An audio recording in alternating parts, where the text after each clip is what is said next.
Right, everybody, I'm bringing you in on, I'm on TR4 top, I'm sorting top out, like, I mean, obviously this goes like that, it goes about there, comes over, there's a webbing to go through here, I've got webbing times, I don't know how many times, I don't know why I've got all webbing I've got, but I have. But, right, there's this seal that goes on here, which goes under a chrome trim, and then I take it there, just screwing, there'll be like a self-tapper. I mean, I'm just fetching into bits and pieces, then we've got this trim I have to glue on that goes round this top. I mean, a lot of this stuff were just chucked in boot. It's like I say, I followed this rest on. Let's take it out of the side. But I want to show you something here because this is like quite important. You know, you get issues like this on like stuff that's failed. Right, if you look here, there's a trim in there that's glued on to here and it's coming off. Now, that trim has only ever been to here. So he's bought this trim. I mean, I don't really see... I can understand it's probably just like I can put another foam trim on here to bridge it up to that one. But this is the sort of thing you're up against all the time. Because if you look at that, you can see it's been fitted there from day one. But it's never had it there. But that's just typical. I mean, another point. I mean, there's like a material. Well, it's not a material. It's a plastic. It goes through here, goes over here up to the screen. Obviously, theoretically, it should have been fitted before this was put on. You know, before the upright posts were put on. Now, the full screen panel. But if you come over here, I mean, I've squared these up already. These have been squared up. They were bent double anyhow. I just put heat gun on and it fetches them out. If you look at these, you know, it's like mangled because it's just been sat crushed. Same, that's bottom. I mean, the bottom one, it just won't be going on because there's just not the room. But what I can do with these, I can trim them into reveal. And I can make a neat fit, so I've got a bit of protection on my edge there instead of looking at timber. Instead of looking at paint finish. You know, I think it'd be better. It probably would get away with it as it is, but it's just if the seals, there'll be a seal that runs up here, and then this is what hooks thing on. But I just think up here it's probably. I'll have a look, but I'll square them up anyway. I'll fetch you in the video. I'll show you how to just straighten them up. And these are all niggles you get with jobs like this, but then I'll obviously contact this on. As I said, I'll put a different foam underneath just to space that up. Then we have chrome trims go around here, which you'll see as I keep fetching you in. And I mean, I don't vouch to be an absolute connoisseur specialist on convertible roasts, but we've got original cover. It's cleaned up, which is over on the seats there. Client's cleaned it up, so I'm pretty sure we can do a job of it and get it a clip on one way over. We've got a few studs and stuff, so fetch you in shortly anyway, thanks. Right, I've squared that top one up. Obviously, I've told you I'm not putting the bottom one in. They ought to have gone in before on this, but what I'll do, I'll cut this edge off here. I know I'll probably rush in and racing about, and you're probably not having a chance to follow me, but you'll get what I'm on to as I start waiting on. Centre mark, so that'll go on top. These two have been squared up. They were bent double. I've got them back. They've obviously got a memory, so they've come back alive. So that's a plus. So, and then what also I've done, this back edge I showed you where I'd lost this seal here that goes round this back. Bear in mind this is sandwiched with this and then held on. That goes like that. I'll not put it down because this is double-sided tape. It's a 3M product. It's a good product. So what I'll do now is rub my rub around. That's all been cleaned off. Leave it to dry. It's been degreased. That'll run round. We'll cap that up. And then we'll get some... I'm going to find a right nice tapper. And we'll tap these up. And then all my studs are on for the bottom of my hood. Then we'll work as webbing out. I'll just keep going. Just keep wading through it. But I'm just trying to get a few points. I don't even know if people do hoods now. I don't even know what goes off. I mean, I deal with a few upholsterers, but... I don't know if it's a science anymore. But as you can see, there's holes here. Put webbing screws on, we'll work all that out and we'll get it right. But I would imagine webbing must cut at front here to catch the roof, if you follow me on. When that goes over, that must go like that. The webbing must go on the roof, fall down, it must all tighten itself up, but we'll work it out. I mean, I've done a few convertibles and quite a few, you know, I haven't ever made a hood or out stupid like that, but we'll get you there. Just keep watching, we'll just keep knocking something up. Right, everybody, I'm fetching you back in now. If you look, this is like a double hockey stick shape of this. It's like double. So what I've done, I've got my tape on, as you can see, and I'm just dropping it onto it. I'm using my back edge this one as my datum. So just push it on, play it part, your tapered up job. And also what I've done, I'll show you shortly, I've tapped these are M4s, rather than use self-tappers, and I've got stainless posi heads, so when I put trim on, we've got more of a permanent job.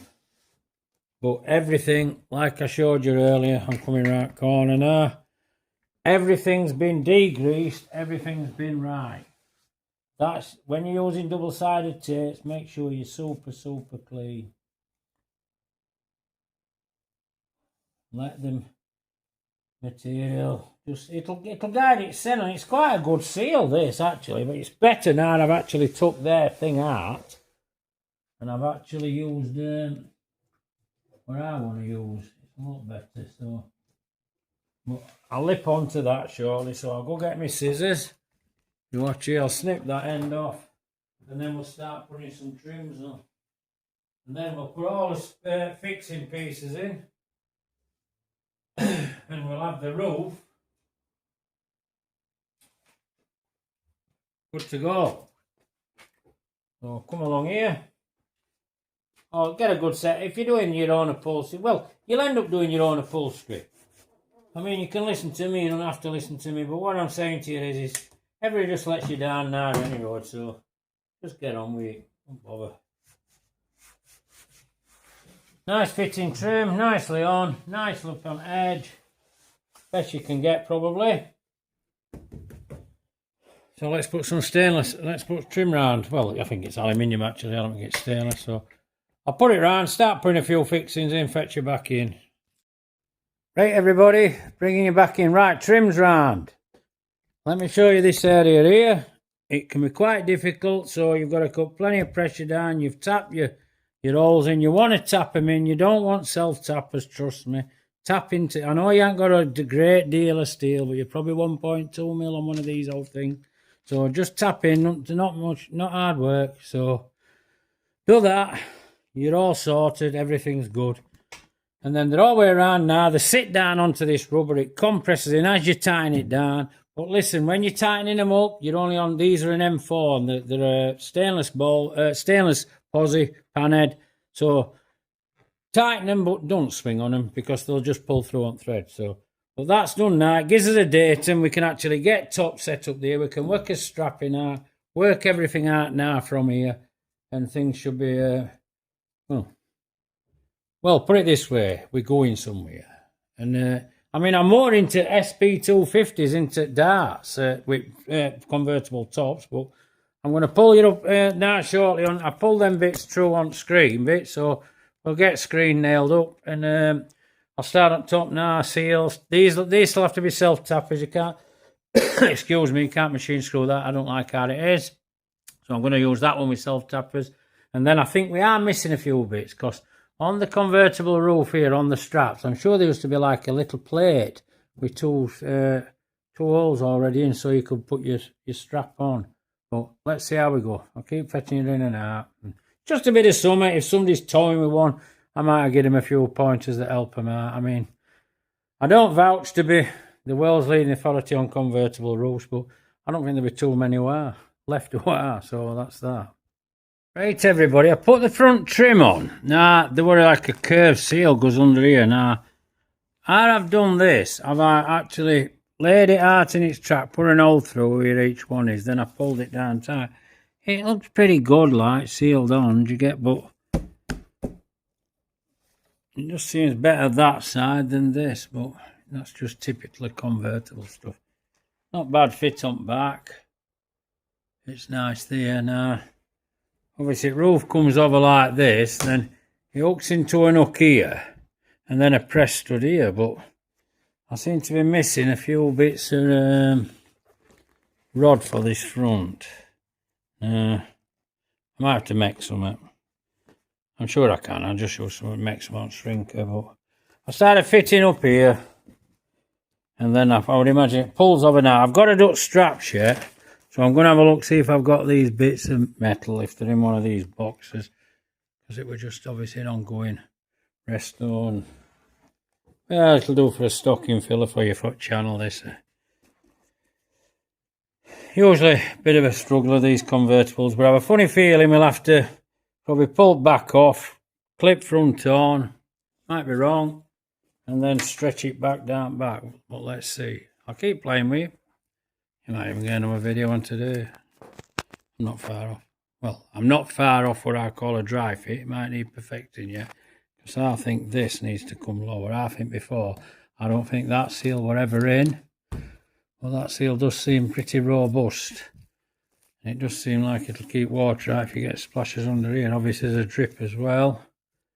It's not really much on front of that though. I toned it down, but I think that should be a bit lower. We might have to adjust that press stud, but we've got some. Right, catch you all in a bit. Right, dry fit on soft top done. So I just bobbed these studs at the end. They're just holding it for the time being. I've got to make a bar through here. I don't know what I'll do. I might do it just to add a bit of flat, shrink it with shrinker. Or I'll just push it through a front presses and get a shape. And then that'll pull that. That hooks under there. The theory, that's how the theory works with it. And then you obviously, well, you under these. Yeah, I mean, I pop these up. I have a paint top which I pop up. Take it to the side. Then once that front's hooked in, then you pull your tension on through your back. So all I've got tomorrow is, because I've got them painted, there's some brackets for this webbing. So I'll put webbing in. That'll be webbing done. And then I'll make that. And tomorrow, well, top set up, done, dusted. So that's the end of that. Then it'll be a little bit of tuggling round with ends. I'll be banging seals on. And I'll post that tomorrow. But I'll just put this on as a bit extra. Another video for you to watch. It's just been not so much a ball ache, but it's just sussed it out. It works. Pity this won't in. But I have a funny feeling what spins round back is like a rubbery plastic, and I don't know if this what's same, but I think it'd be better with having a bit of round stainless or something, because all it does, it hooks under that lip there, because there's a spacer bar there with a seal on, like I showed you I'd done. And I should imagine there's been a lot of variations of it years, but anyhow, if you like this video, part 1, give us a like and subscribe if you want to see a bit more of it. Obviously, when I do part 2, which is a bit done. And any comments, just ask, share the video about, and all up channel. Cheers.